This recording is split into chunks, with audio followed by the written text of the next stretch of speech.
let's give it a moment more just to give everybody a chance to get in.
All right, let's call that good enough for getting started.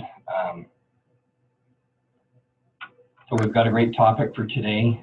Maybe right before we get started, we're going to have Troy quickly take care of a little business need that we have, just kind of for the systems facing group before we introduce and turn the time over to our presenter. So we'll let Troy take over for a moment. From there. Okay, can everybody hear me? Yep.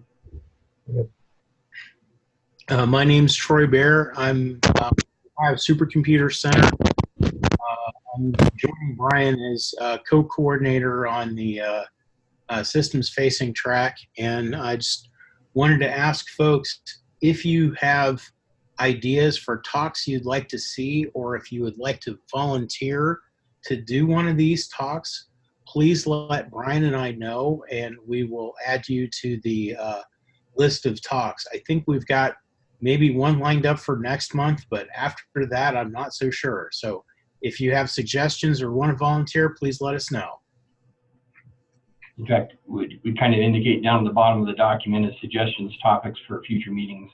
We'd really like to get a queue of 2 or 3 months out.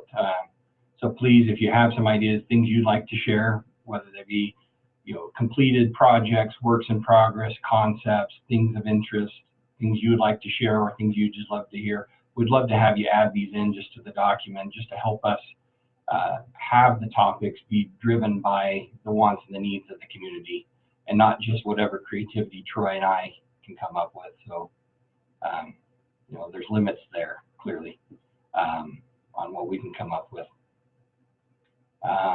So with that, we do have a great topic today. We have Jim Kenyon from Michigan Medicine, University of Michigan, who is going to present to us on HIPAA-aligned data, public cloud platforms. So we'd like to turn the time over to him. And again, Jim, if you'll give us kind of guidelines on how you'd like us to handle questions, and we'll go from there. Yeah, sure. A couple of housekeeping things for me. First, how long do you want me to constrain this? When are you going to give me the hook? So we've got about an hour is what most people are planning for. Sure. Sounds good. I'll work from that. I am happy to take questions as we go. This is an ongoing journey for us, as the title says. We are in the thick of it. I was working on one of our early adopters yesterday with one of my campus-wide ITS counterparts here, trying to work through one of the information assurance and compliance documents. So it's an ongoing process for us.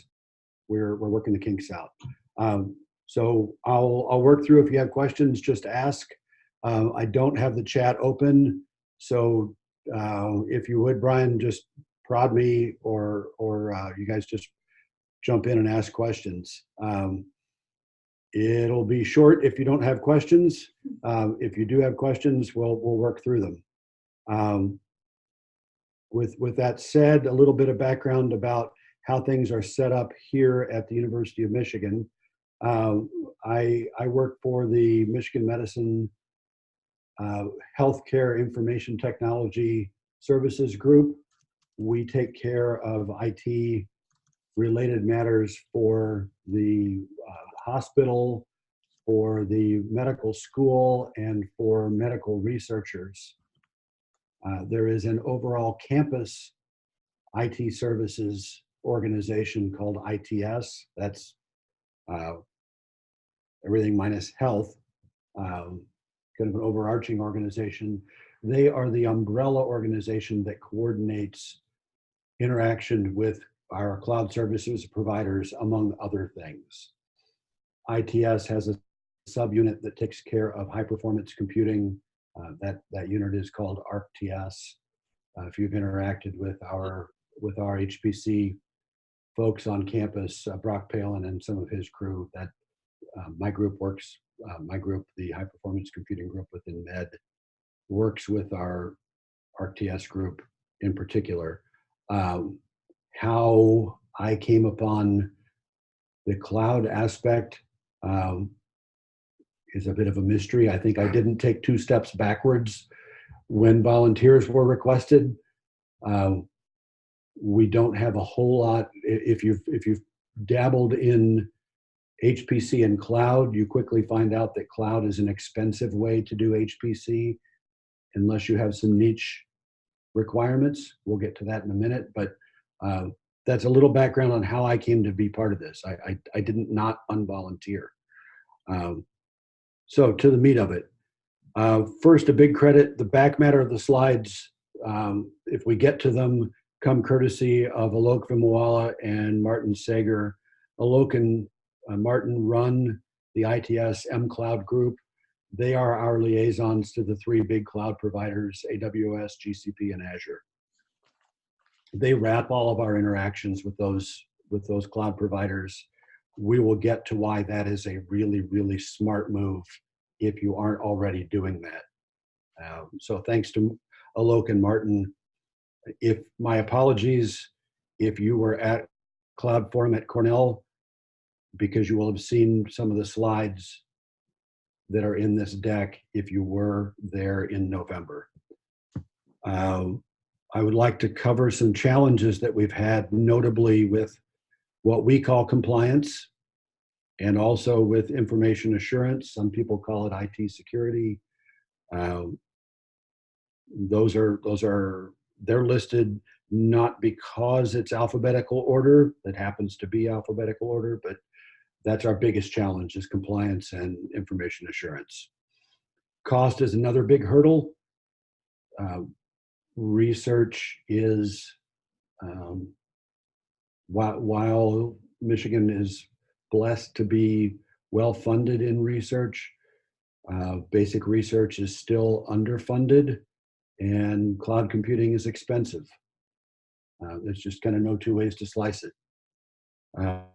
We'll talk about the cost challenges around cloud computing, and then some technical challenges themselves. Cloud gets painted as the panacea, kind of the thing that's going to save us from all technology problems. I'm sorry to say, much like the PC didn't save us from all the woes of mainframes, and mainframes didn't save us from all the woes of original card punch batch systems. It's the same problem over and over. There are still challenges. And then we'll dig into a couple use cases and kind of walk through where cloud has fit for research for us. If that sounds like something you're interested in, stick around. You won't offend me if you bail right now. I should also note, in the room with me, I have Deb McCaffrey, who brought me to this relationship with Brian. So blame Deb if this bores you to tears. So our challenges on the compliance and information assurance front. We have had some fits and starts with researchers who have tried to move to cloud for various applications. Some of the notable applications are things where We have had researchers who want to use mobile devices to collect information. We have a pretty strong psychiatry research group who wants to use mobile devices to collect voice prints but as a way of testing a patient's mental health state or respondent's mental health state, and do fill out online surveys from their smartphones. It's a really convenient, quick aggregation point, fast spin up, tear down, point of need platform. And they thought they went so far as to engage a local cloud native developer development shop, and they didn't bother to engage our compliance or IA groups until somebody caught wind of what they were doing and said, oh, you need to talk to IA and compliance about this, because this is definitely PHI. It's patient data. And their research came to a screeching halt. And their funders got very upset. And their funders got upset because, oh, you didn't think about this being PHI? And then their research was delayed by as much as 18 months. The point behind this is, if you are going to move research to the cloud, and it even smells like it has PHI involved, engage your compliance and IA folks immediately. It will be painful. You'll regret that you ever engaged them, but you won't regret it nearly as much if you don't engage them, and then you have to deal with it after the fact. Hopefully you are in a different place than we were, where you've had your IA and compliance folks all tuned up, and they're way proactive, and they have cloud savvy staff already in place, and they're way ahead of the curve, and they're ready to work with HIPAA-aligned data in the cloud. I suspect that's not the case, based on the people I talked to at Cloud Forum in the fall and who I've encountered along the way. That's just not the state of things today. But really, really, really engage your compliance and IA folks early in the process. Educate your compliance and IA teams on cloud technologies. Find time to go have lunch with them. Invite them to your architecture meetings. Invite them to different seminars that are going on about how cloud works, about how cloud technologies are different. If you're an AWS person, help your IA folks understand how Lambda functions work, how serverless technologies work, about how S3 buckets operate differently than block storage. Cloud is different. Cloud is, while you can replicate on-premise functions in cloud, there are things you can do in the cloud that are as different to what we do in a machine room today as PCs are to mainframes. The challenges are just different. So that it's important that you get those folks engaged and educated early, and also educate your own staff on how these things work. We'll talk about this in the technology challenges section a little later, but education's important. People need to be spending time reading about this.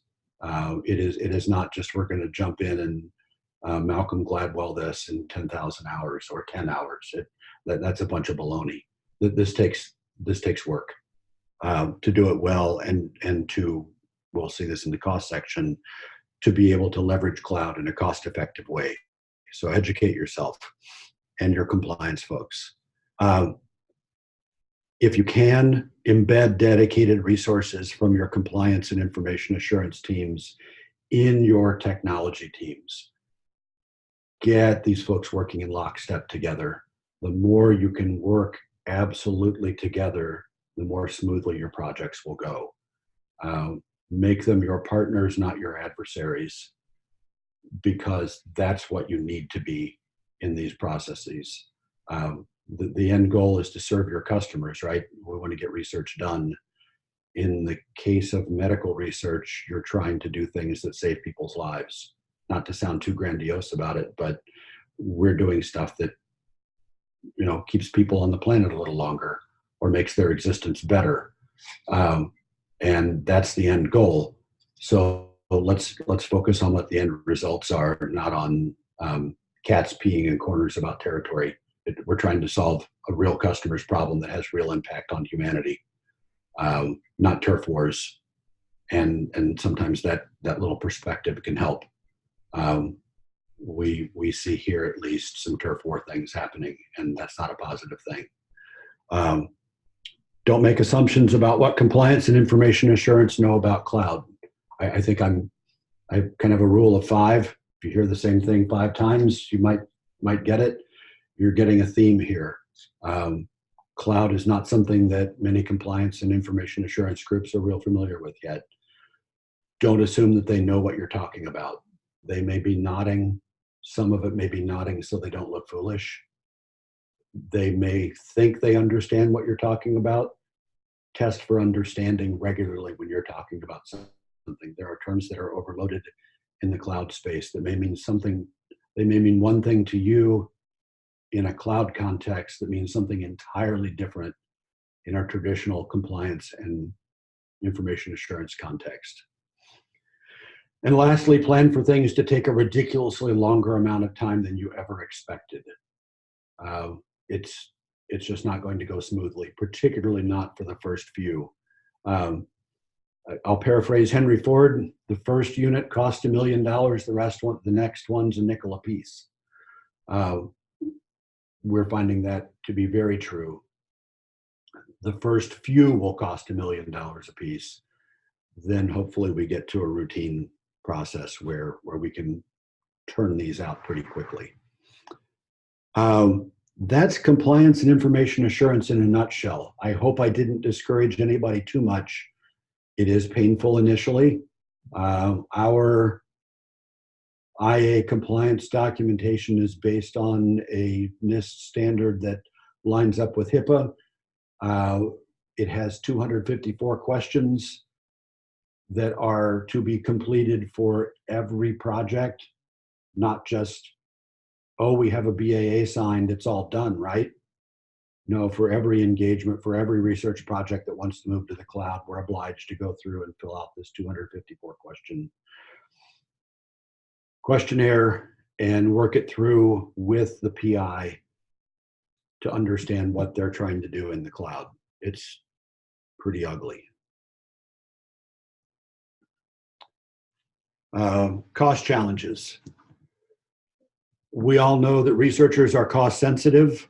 That's a good thing. Hopefully they're being good stewards with the public's money or with whatever granting agencies providing them with funds for their research.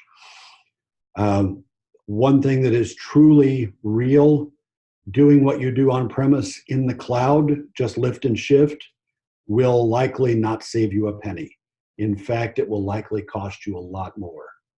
If you thought that you had a VM infrastructure, you're running VMware on premise and you just want to pick it up and drop it in the cloud and you're going to save a bunch of money, that's not going to work. Not unless you have a machine room that happens to live in the center of Boston and your real estate costs are astronomical, or your machine room's in the center of Manhattan and your real estate's even more expensive. Our machine room space is pretty cheap in Ann Arbor, and we can run an HPC cluster or VMware infrastructure here for something on the order of 6 to 8 times less than the spot market is for cloud compute cycle time. That's just an economics problem. It's not a hard thing to do. We're able to book our cluster at scale pretty heavily. Economies of scale work out in our favor. So if you're just doing lift and shift, cloud is probably not your thing. Where you are able to take advantage of cloud is if you are able to take advantage of some cloud native applications like BigQuery or Redshift, where you have particular database applications where you can move your data in, do some things that are cloud scale that you couldn't do on premise, and then get out. Use it for the short amount of time and leave. Or if you need a 4 terabyte VM to run a very large a simulation in R, where you wouldn't ever think about buying a 4 terabyte machine, 4 terabyte real piece of hardware, because you aren't going to use it all year round. For 5 years of depreciation cycle, you couldn't keep it busy. Go use cloud, rent that slice of time, and get out. I mentioned HPC applications in the cloud are really, and this is our benchmark as well as others, consistent convergence on 4 to 6 times as expensive as at scale on-premise HPC. I spent about 20 years in private industry before coming back 3 years ago to academia, largely in sales engineering roles and running large data centers, working with large enterprise customers. If you've played in that space, one of the first things you do is qualify your sales leads. And that's a fancy way of asking the customer politely, do you have money? And if they don't have money, you politely excuse yourself from the meeting pretty quickly. I have started doing that with PIs around cloud. We spent a lot of time taking meetings with PIs and spending a bunch of engineering time helping them build solutions, only to find out they had no money to proceed with it, and we wasted a bunch of their time and hours because they couldn't fund the cloud exercise. So now we ask, do you have funding to proceed with this? And if they don't have funding, we tell them to work with our campus cloud resources to apply for grants from AWS or GCP or sometimes Azure to get kick the tires kinds of grants to do proof of concept work. What we generally find is that they might apply for that kind of grant. Most of them don't even pursue it because they see that they're not going to get the kind of money it takes to do their research at scale. They get sticker shock and go away. They find other ways to do their research because it's just expensive. They're hoping that it's going to be free, and it turns out not to be free. So we ask up front if they have funding for the research. It's just better for everybody to blow that one away pretty quickly. Lastly, on the cost front, cloud native applications can be very cost effective if you're running a Kubernetes infrastructure in the cloud. Kubernetes was largely, I don't want to say it was born in the cloud, but it might be born for the cloud. You can auto scale a Kubernetes environment very quickly in the cloud, and anything that is auto scaling can be very, very cost effective in the cloud. If you can scale it up and tear it down quickly, where you're not paying for idle cycles. Some of us grew up in households where our parents said, "Did you leave the lights on?" and made us go around and turn the lights out. In cloud environment, you really have to go around and turn the lights out, because if you leave the lights on, you're paying for a very expensive light bulb. And then you get the bill at the end of the month. We had one researcher who, at the end of 1 month, had left the lights on a very expensive VM and got a bill for $15,000. And he said, "Well, I didn't use that. You're going to make this bill go away, right?" And I'm not, this is not a created conversation. This is a real conversation. He said, "I'm not going to pay that." And the cloud provider said, "No, you are going to pay that. It went against your P card." Do you guys help them with like putting in budgets or like billing alerts or things like that? Or is it something with them? There are billing alerts. They can get a threshold, but if they don't set those up front, they don't get an alert. And this happened. Gotcha. And this happened to be a guy who did not want to go through the central clearinghouse for these. He went around everything, and he set it up independently on his his P card around all the central infrastructure because Right. he didn't want the overhead of things. He didn't want the red tape. Yeah. Now, All those darn guardrails trying to help him. Anyway, thank you. yeah, and as it turns out, had he gone through those darn guardrails, there was a chance that we could have helped him get some of the money back. Very good question. So, $15,000 later, for just leaving the lights on and nobody doing anything with it, it was completely wasted money. So those are some cost challenges. The summary on that is, if you could do it with cloud native applications, it can be a great thing. If you need it for temporary access to things that you don't have on campus or can't get immediate access to on campus, it can be a great thing, but you're going to pay for it. I have an old colleague who says, speed costs money, how fast do you want to go? Technology challenges. Learning curve for cloud native tools can be steep. Gladwell aside, it takes time. Learning curve for multiple platforms is a real problem. We don't have Python as Python as Python. You have GCP, you have AWS, you have Azure, and wouldn't it be nice if it were just those three? We have constrained it to those three on campus. You'll see a slide later on that shows you that really we have one. It's AWS. There's a second one, GCP, that gets some usage. And most months we don't get any utilization of Azure. But if you're going to be multi-platform tolerant, you're really going to have to provide some level of skill, some level of infrastructure across these three different platforms. Jim, is there anybody driving standardization across the platforms? There are some companies that are providing tools that let you do things like Terraform is one tool that lets you stand up environments across multiple cloud providers. That I would call an emerging field. We are not really playing in that space right now, but there's some work. My oldest works for a cloud optimization company startup right now, and he put me onto a company that is doing workload porting between Slurm HPC environments and GCP and AWS. It's a startup on the East Coast that is starting to do some of this. So emerging, but not a real standard thing right now. So, the likes of IBM don't have tools out right now that let you go build this stuff. It's not go buy it and just use it. Thank you.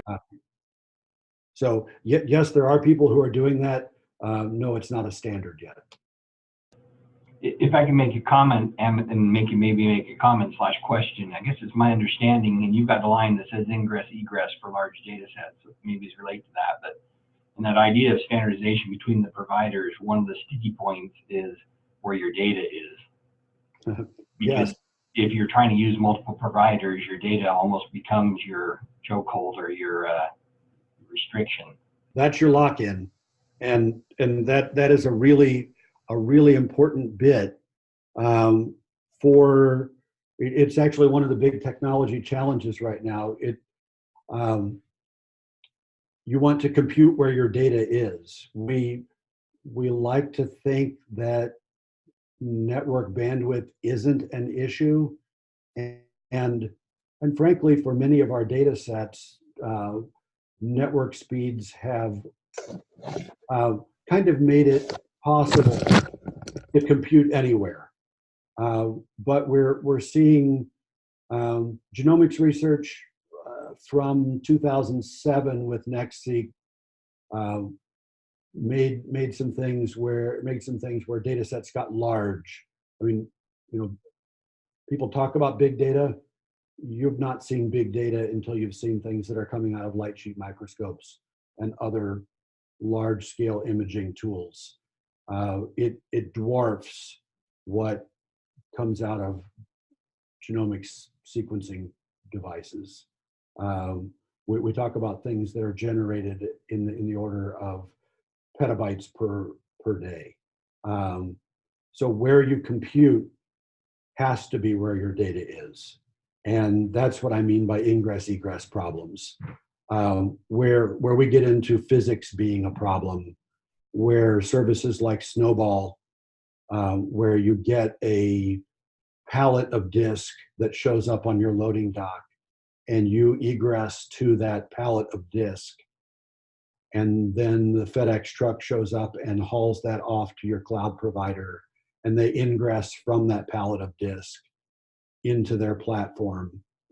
And then when you want that data back out because you've computed on it and you need to do something else with it, you egress to a pallet of disk from the cloud provider. This becomes a very real problem. I mean, I'm working on a problem right now with one researcher where we're trying to move some just mouse brain data from Ann Arbor to Nanjing, and we can't do it. That problem has more to do with the Great Firewall than physics, but the cloud providers can't even move the data between here and China. We do have this problem between at human brain scale between here and Seattle. We're struggling with how we're going to move that data. We can move it around campus, but we can't move it outside. So when you think about how you might avoid vendor lock-in, it's a real problem. Where is your data going to go and how do you move it in and out of them? We'll tie something from ingress and egress back to a cost problem. When you're negotiating your contracts with your cloud providers, make sure that you are participating with the good folks from Internet 2 and getting the ingress egress waiver as part of your cloud agreement. Otherwise, you're going to pay a ridiculous amount of money because it isn't just the cost of storing your data. They'll give you this low storage price, but then charge you to egress it. That's a real problem. So you want to pay attention to some of those fine print things. The folks at Internet 2 have done a good job of helping negotiate those costs out. You'll want to take advantage of those agreements. So did that answer some of the ingress egress questions? Yeah, I think so. Okay. You'll want to pay attention to directory service integration. If you're using Active Directory or some other LDAP directory service for account provisioning, you really want to extend your directory into your cloud environments so you are not creating separate account structures in the cloud. This is very important, particularly for HIPAA compliance. So when you want to remove somebody's access from your environment, it removes it across the environment. You don't have to say, wait, Alice needs to be removed. Did we remove Alice from the cloud environment also? It's just automatic. You removed Alice from the directory or Alice's permissions. Alice's role in the directory was changed. So those rights and permissions cascade into the cloud also.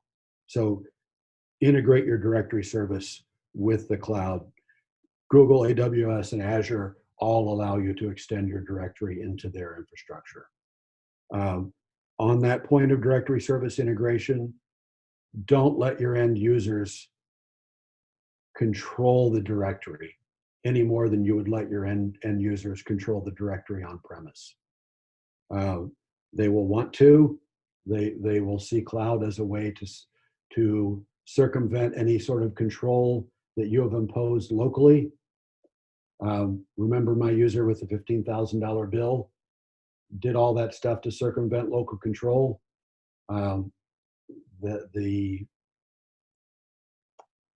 Those circumventions have consequences. His was pretty severe. He lost $15,000 of money in 1 month. I think he learned his lesson. Particularly for HIPAA compliance, you want to have log integration. If you use something like Splunk, make sure that your central logging scheme is HIPAA compliant. You want to log back to some central logging authority. We're doing things like for database transactions, for SQL queries, we're logging the queries themselves back to a central Splunk log. So we have some ability to say, here, we know what was going on. We know that user X executed this query against the database at this timestamp, so we can see who accessed what records. We know. Are you guys using any like API monitoring tools that are out there, like what was Evident or Redlock or Prisma Cloud or anything like that? So we are at a very primitive set of service offerings right now for HIPAA-aligned services. Okay. We are only doing AWS. We're only offering EC2 instance. So the ability to RDP into a Windows machine or SSH to a Linux VM. We're not offering web service of any kind on those. It's just shell account access. We're offering block storage and S3 buckets, and we're offering RDS access. So are you using like Bastion hosts, or is it just directly from known IPs on campus? Only from a campus-based VPN. Okay. So very simple services today, and that gets to another point in the technology scope is start simply, and really constrain the scope of things initially. Don't try to go offer the full scope of services out of the gate. You won't be successful. Your compliance and IA folks can't digest that. So the direct answer to your first question is no, we're not doing that right now because we've constrained our scope of services. Okay, thanks.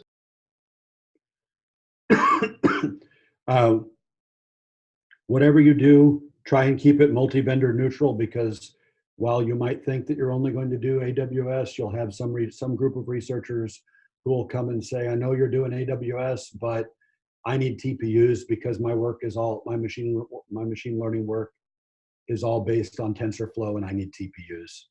Google has TPUs, so I need Google. You're going to end up with at least two. Figure out how you can support things in a multi-vendor neutral way.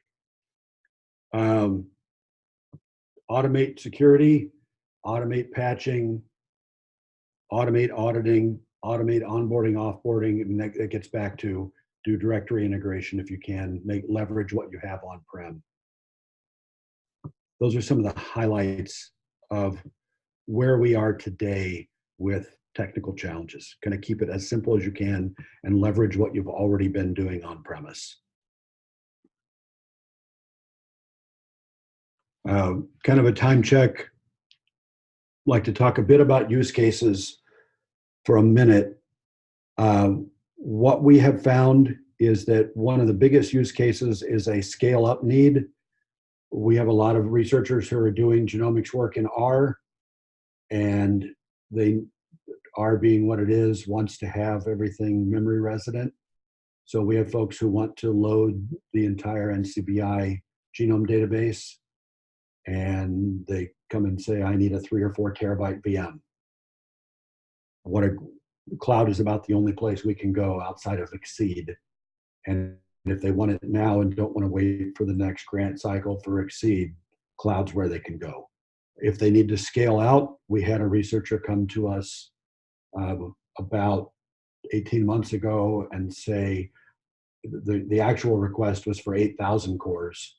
We can't give any single PI 8,000 cores on our cluster. we won't give anybody that much percentage of the campus cluster at once. So their answer was they could go to the cloud.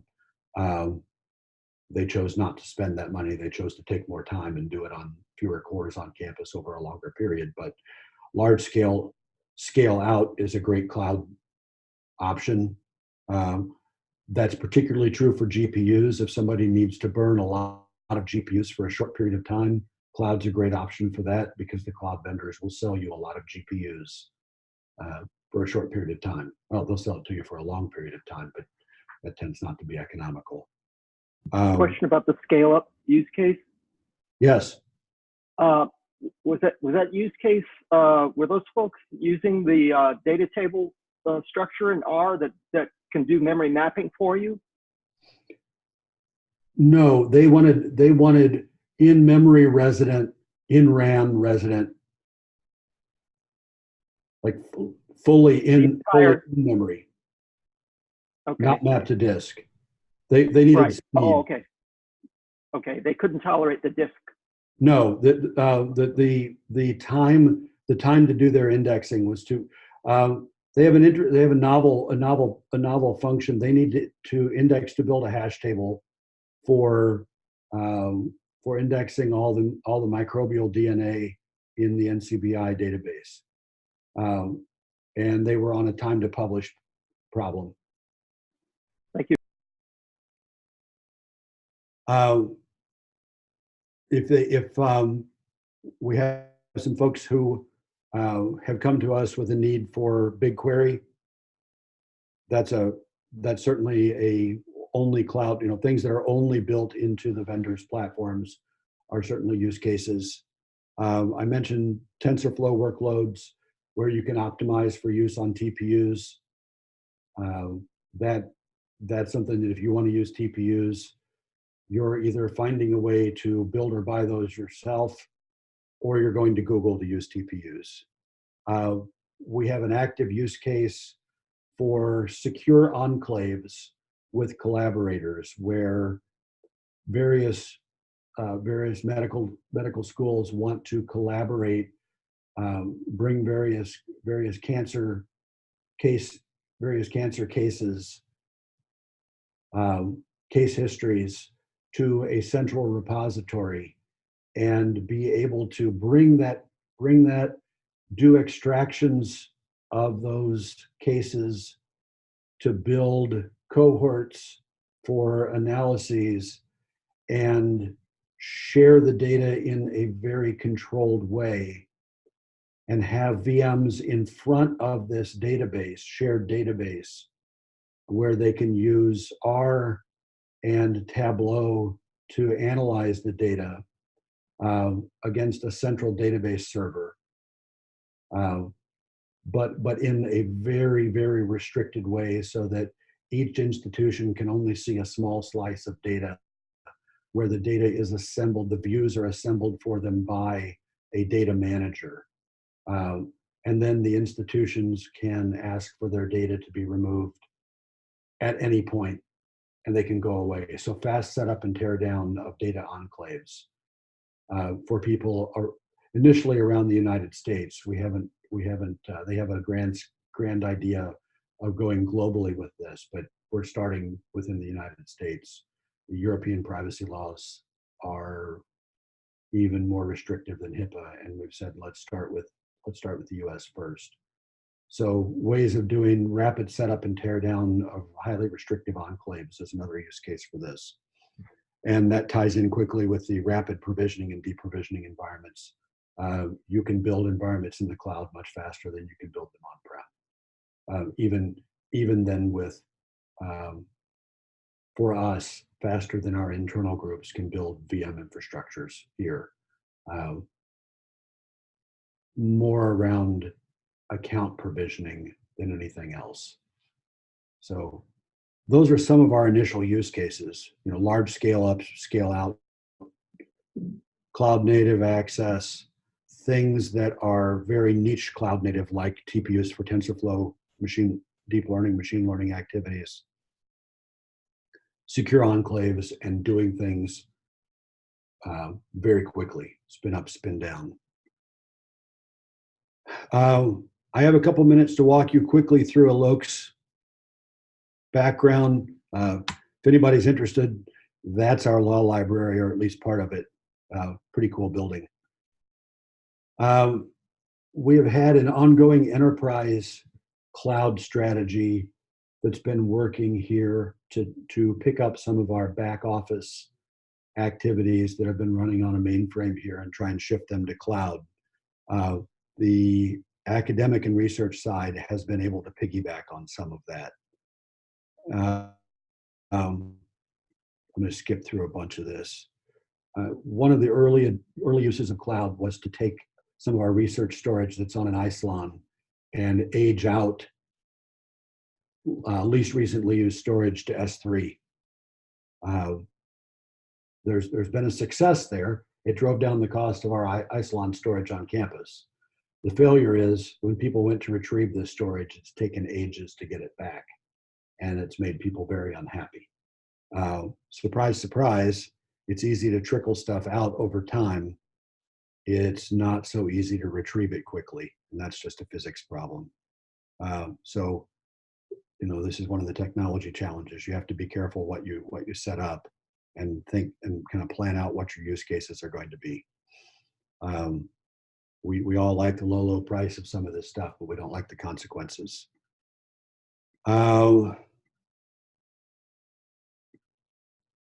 This gives you a benchmark of how, it's an interesting slide. Blue line here is AWS usage. These are just number of active accounts. Red line is Google, and the yellow line is Azure. You could see by order of magnitude, we're using AWS. And this kind of reflects where the marketplace is. Not entirely so. Google turns out to be today third place, with Azure being in second. In the academic space, this isn't surprising with where Google is, given the tools that they have available to them, or that they're offering.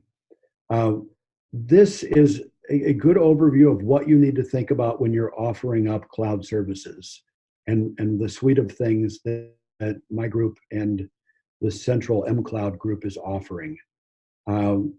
Enterprise features, that is account provisioning.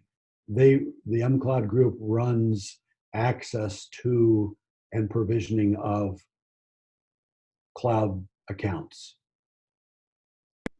Question? Yes. Can you briefly encapsulate what's driving the market dominance for AWS in the previous slide? Yeah. For us, it is presence of AWS on campus.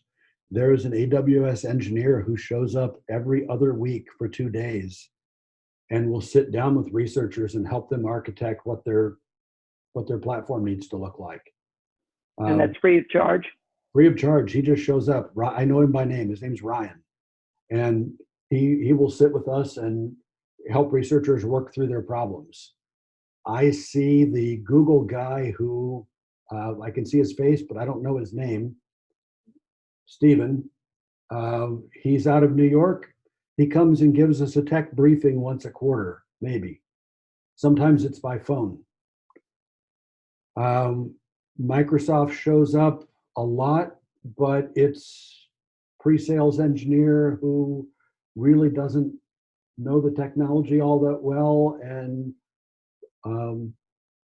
wants to sell stuff. That's the underpinning of it. We get great support from AWS, practical support that helps us use their services. Great, thanks. We have implemented guardrails around the services, things like usage alerts. Now you will find that none of the platform providers want to provide usage caps. That's kind of a practical thing. What do you do when somebody exceeds their utilization? Do you turn their storage off? Do you shut down their compute? There aren't, no matter what answer you give, it's going to be good for one researcher and bad for another. So the best thing you do is offer alerts. You're running into spending thresholds, and we do that.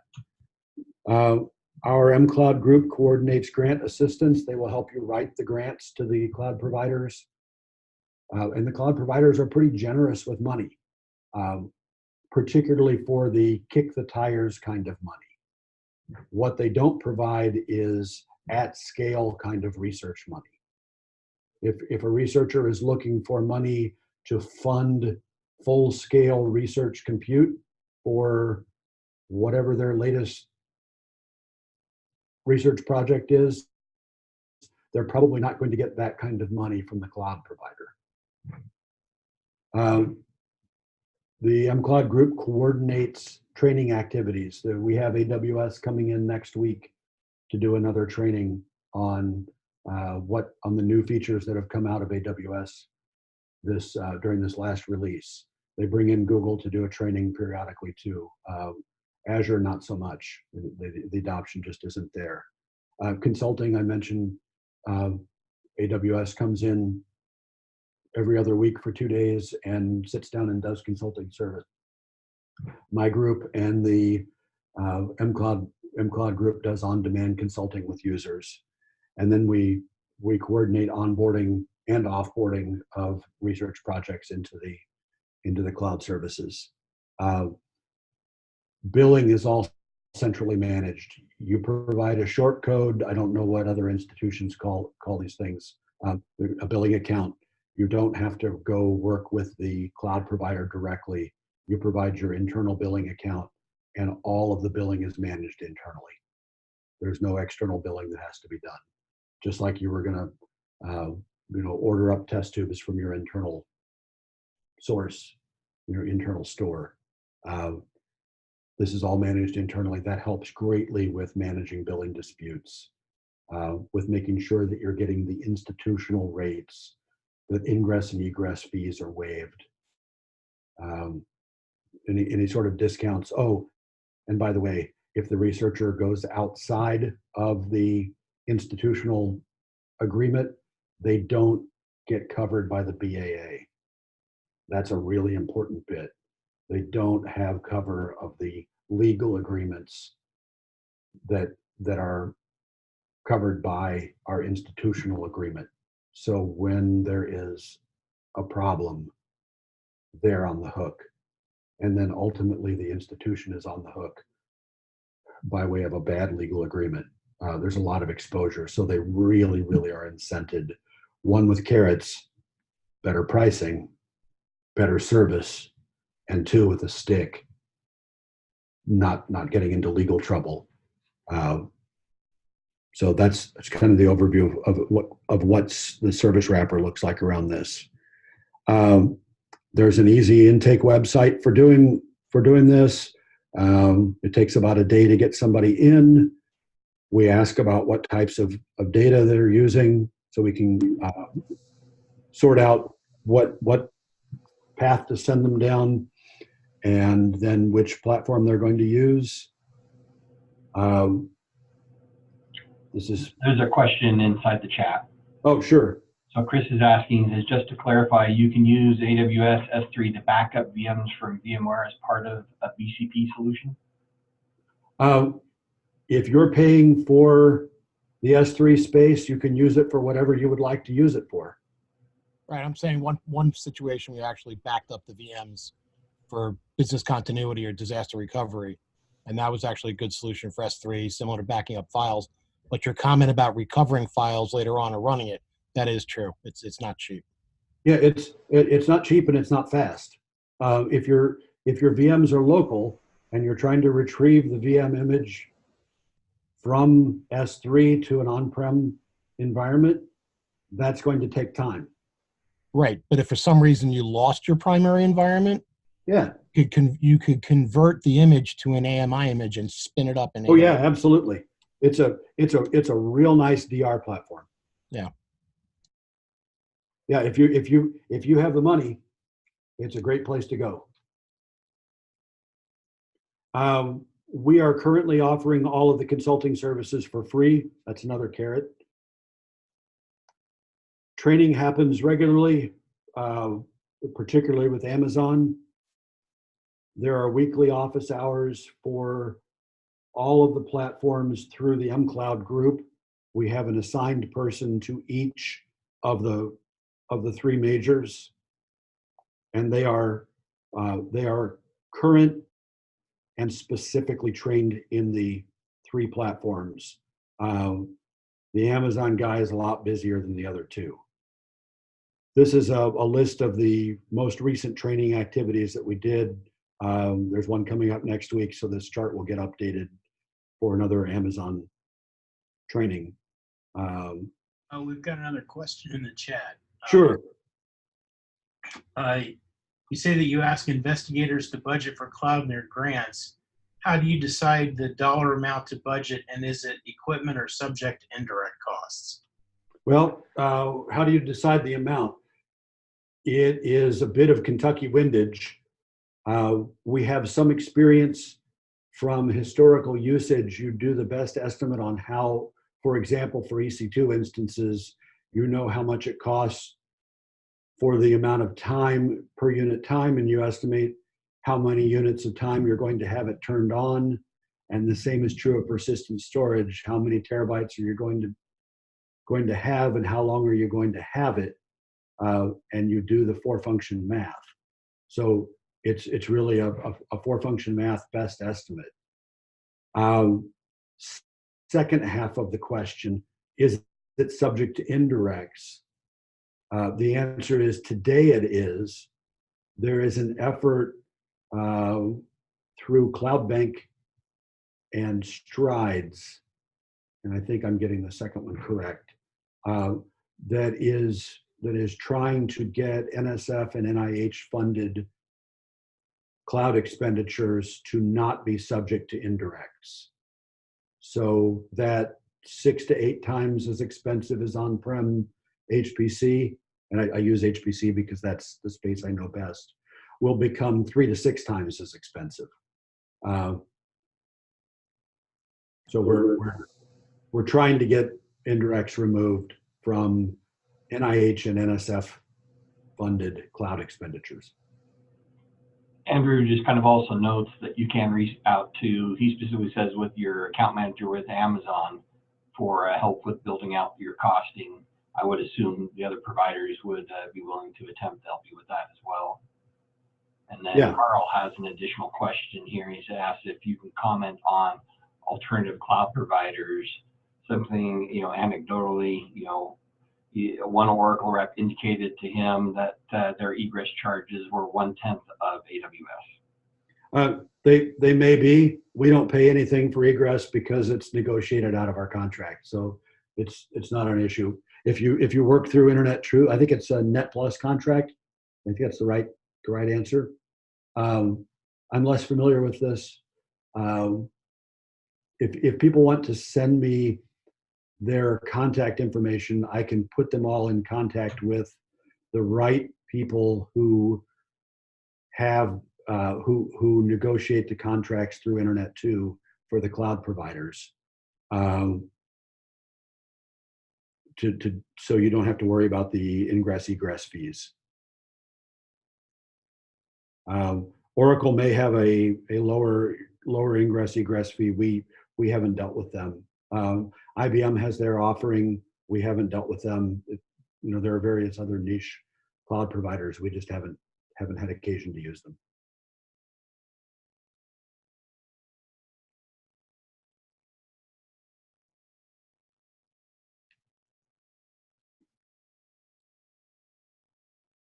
So guardrails, very important. Don't just open up direct internet access. Don't give out root access to the machines. Make sure that your access is role-based. While some people call it lollipop access, doesn't scale. We don't have a good alternative right now. So we're routing all of the HIPAA-aligned access through a VPN to the University of Michigan and then backhauling it to the cloud providers. That's how we're controlling access to the environments. We know we need a better solution, but we don't have a better one today. AWS has some ideas. Google does as well. We will be looking to implement those in the future. I'm going to skip the detailed drawings because you can't really see them. Consolidated billing. We like to talk about the technology, but the real key around having some central organization run this stuff is consolidated billing. It is what gives you some ability to negotiate with these providers. Instead of having each PI show up individually, you as an institution show up and you have some weight. The egress waiver is important. You get an enterprise agreement where you can have a BAA, and we get private storage pricing, particularly with AWS. So there's another question in the chat, as well as we're kind of close to our time, but Yes. Carl's kind of asking the question of how does AWS sustain their business model if they're not getting egress charges? How do they sustain their business model? I would ask that of AWS. I have a feeling that we are going to encounter the problem that we've had with Box. We had a deal with Box where we had unlimited storage, and 6 or 7 researchers caused a problem where they were using Box as a deep archive. And Box came back to us recently and said, we're going to have to start charging you a very different rate. And it went up by nearly a factor of 10. And the university said, thank you, we won't be renewing that contract. So we'll have to see what happens. Right now, AWS is giving us a particular rate for a particular term. And it's working out for us right now. If they find that the money they make up for everybody else on egress fees needs to be recouped with us at some point, we'll cross that bridge when we come to it, I think.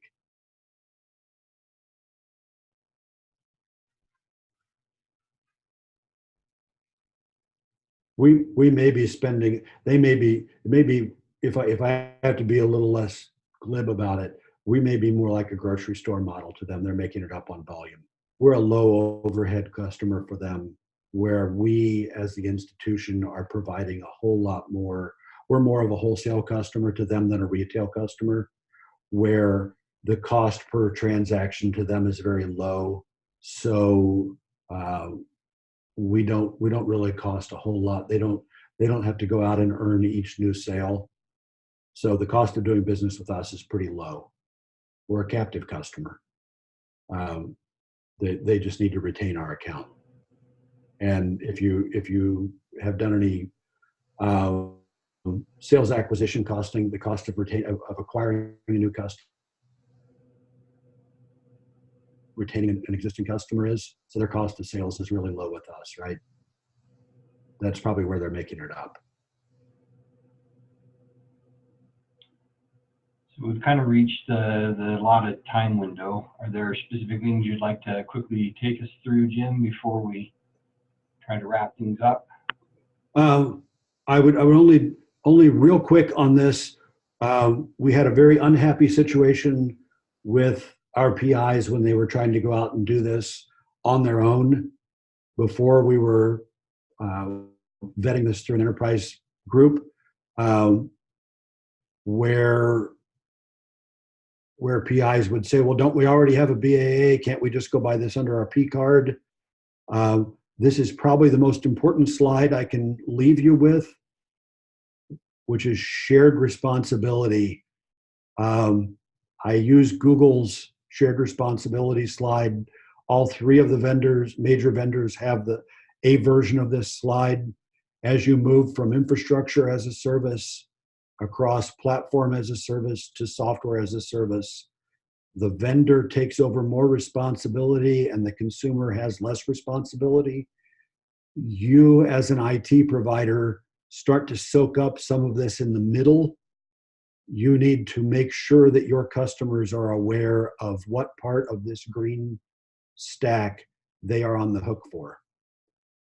Right now, when we are helping people provision EC2 instances with block storage or S3 storage behind it and RDS database instances, we kind of draw the line right about here. We set up a secure network and have accounts provisioned, maybe some overlap in here, and the rest of it's them. They get stuck with OS patching, or we set up automated patching, but the customer is on the hook for making sure the patching happens, because we're not going to reboot the machine in the middle of them using it. So really making sure the customer understands that they are on the hook for running their machine and being very clear about where roles and responsibilities lie. That's an important thing. Just be clear about it and make sure that they understand that it costs real money. It isn't just funny credits on campus. Feel free to ask me questions. I answer email pretty quickly. I'm always interested in making other contacts and learning from people's experiences. We don't have all the answers. In fact, we don't have most of the answers. This is a journey for us.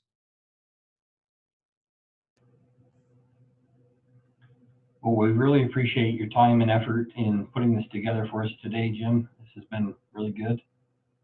Are there any last minute questions to throw Jim's way before we conclude today's meeting? A quick question. Can you comment on the volume that you represent to AWS as a customer? Oh, as a percentage of their volume, we are probably a tiny bit that doesn't show up in their annual report. Can you put a ballpark figure on the volume? No, I wouldn't have any idea what the volume is. We're only just getting started with cloud overall compared to what AWS does as a maybe to provider. clarify the question, do you have an idea of how much money University of Michigan spends with AWS on an annual basis? Maybe more or less. Is it $50,000, $100,000? Yeah, I can get that number from Alok and share it out. Brian, I'll send it to you and you can vet it with the group. Okay. Can you characterize in terms of data size, a data volume?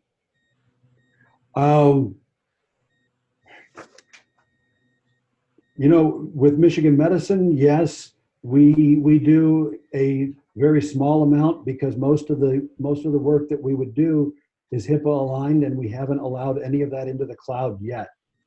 We have allowed a very small amount of that into the cloud so far because we are just sorting out the compliance and information assurance bits for cloud access. So a very small amount of data.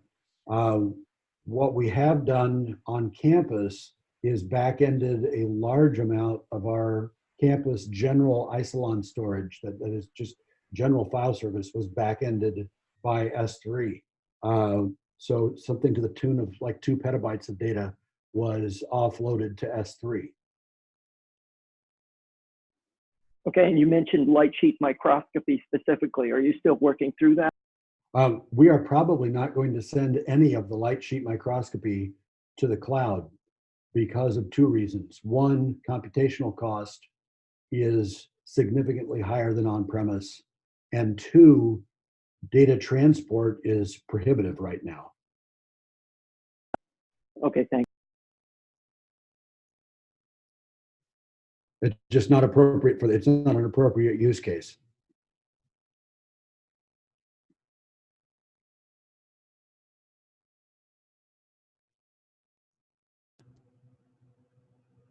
All right. Again, we thank everybody for coming and attending. And Jim, again, thank you very much for putting this together for us. Okay, thanks all. All right, well, with that, we will close today's meeting out and see everybody the next time. Thank you.